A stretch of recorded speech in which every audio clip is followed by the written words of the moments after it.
Hello friends. आज मैं आप लोग को बताऊंगा आप अपनी कुंडली की मदद से किस तरह अपने इष्ट देवता को पहचान सकते हैं। तो क्या आपको पता है, आपके जन्म लेते ही एक विशेष देवता तय हो जाते हैं जो ताउम्र आपकी रक्षा करते हैं। जब जीवन में कोई पूजा काम नहीं करती, तब सिर्फ यही इष्ट देवता आपकी किस्मत बदल सकते हैं।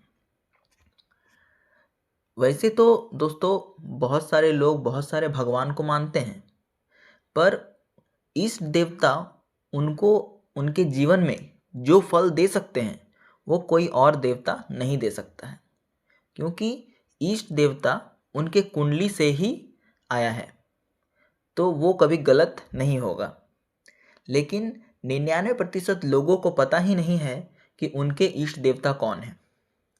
आज सिर्फ 2 मिनट में अपनी कुंडली देखिए और जानिए आपका असली रक्षक कौन है। वीडियो सेव कर लीजिए, ये जानकारी बहुत काम आएगी। अपनी कुंडली खोलिए और बस ये 3 आसान स्टेप फॉलो कीजिए। मैं एग्जाम्पल के तौर पर अमिताभ बच्चन जी का भी कुंडली आपको दिखाता हूँ। इससे मैं आपको समझाऊंगा और आप उसे अपने कुंडली पे फॉलो कीजिएगा, ठीक है। तो सबसे पहले स्टेप 1, अपनी लग्न कुंडली मीन्स D1 चार्ट में देखिए किस ग्रह की डिग्री सबसे ज़्यादा है, राहु केतु को छोड़कर। यहाँ हम राहु केतु को काउंट नहीं करेंगे, क्योंकि राहु केतु का जो डिग्री होता है वो एक समान होता है और वो छाया ग्रह भी है, तो राहु केतु यहाँ पे काउंट नहीं किया जाएगा। तो मैंने जैसे बताया, आपकी लग्न कुंडली मीन्स D1 चार्ट में देखिए किस ग्रह की डिग्री सबसे ज़्यादा है। एग्जाम्पल के तौर पे जैसे अमिताभ बच्चन जी की ये कुंडली है, तो अमिताभ बच्चन जी की कुंडली में सूर्य की डिग्री सबसे ज़्यादा है, ठीक है। सूर्य की डिग्री सबसे ज़्यादा है। अब आते हैं हम स्टेप 2 में। अब अपनी नवांश कुंडली मीन्स D9 चार्ट खोलिए।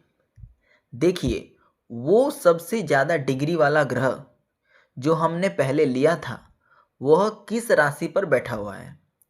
जैसे कि हमें पता है सबसे हाईएस्ट डिग्री वाला ग्रह कौन था, सूर्य था, ठीक है। और वो सूर्य अभी ये D9 चार्ट में कहाँ पर बैठा हुआ है। तो अब हम एग्जाम्पल के तौर पे देखेंगे। अमिताभ बच्चन जी का जो सूर्य है वो D9 के मकर राशि में बैठा हुआ है, ठीक है। D9 के मकर राशि में वो बैठा हुआ है। अब हम आते हैं स्टेप 3 में।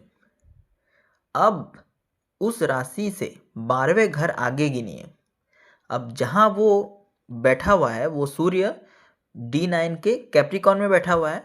अब उस जगह से हमें 12 घर मतलब 12 घर गिनती करनी है। तो अब हम लोग देखेंगे 12 घर गिनती के बाद वो किस घर में उसका मतलब 12वां घर कौन सा घर आ रहा है।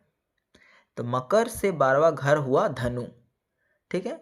बस इसी 12वें घर का जो स्वामी है वही बताएगा आपके देवता कौन है। अब धनु के स्वामी गुरु हुए हैं, तो अमिताभ बच्चन जी के इष्ट देवता हुए भगवान शिव, ठीक है। यहाँ तक क्लियर है।